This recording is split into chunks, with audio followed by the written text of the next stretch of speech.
Do you believe that in a single moment you could experience an insight that was so profound for you, particularly at that exact moment, that after hearing it, because of hearing and absorbing and connecting to it, you actually substantially changed how you experience life in an ongoing way, right? So that your sort of, let's say, average experience of life was just altered from that moment forward. I believe that happens.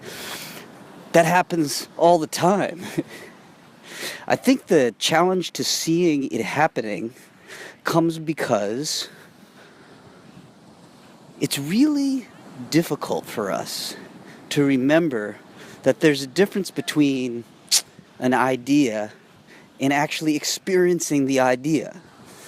And so when we have these moments of insight, instead of running our mind to understand the insight, that moment of shift occurs sometimes because we choose to just step into the experience of the insight, recognizing that is the shift we're looking for.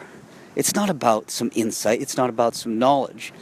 It's about knowing that the being aspect of the insight is what feels amazing to us. It's about recognizing that the way to experience yourself as expanded, as profound, as miraculous is experiencing yourself that way. And there are ways to get yourself into that recognition, that place. You can hear someone talking about it like you're listening to me right now. You can read about it. You can intentionally think about it.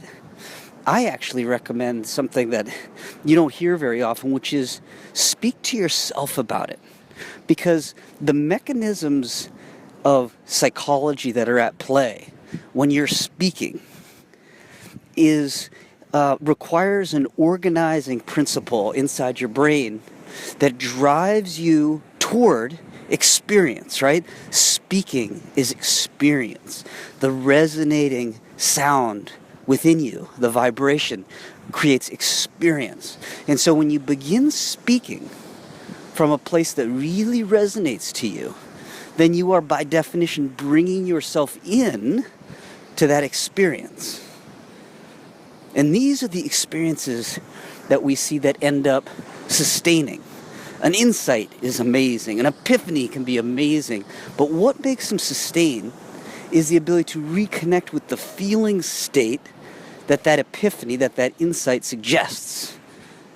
So, hopefully you've had a moment of it listening here.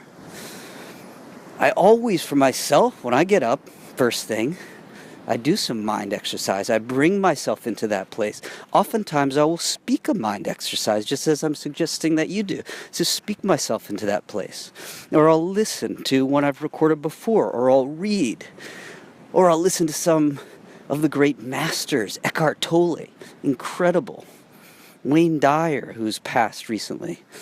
Different spiritual and psychologically minded people express truths in their different ways, but they're really expressing the same truth. So find out what speaks to you.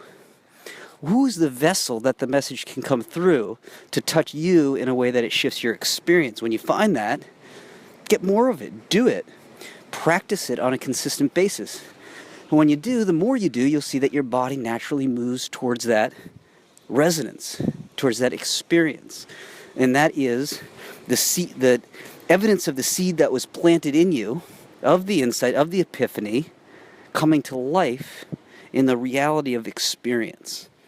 And that seed growing is the ongoing change of yourself that you'll experience.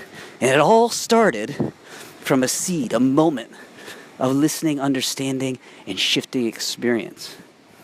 Okay, let's do a mind exercise.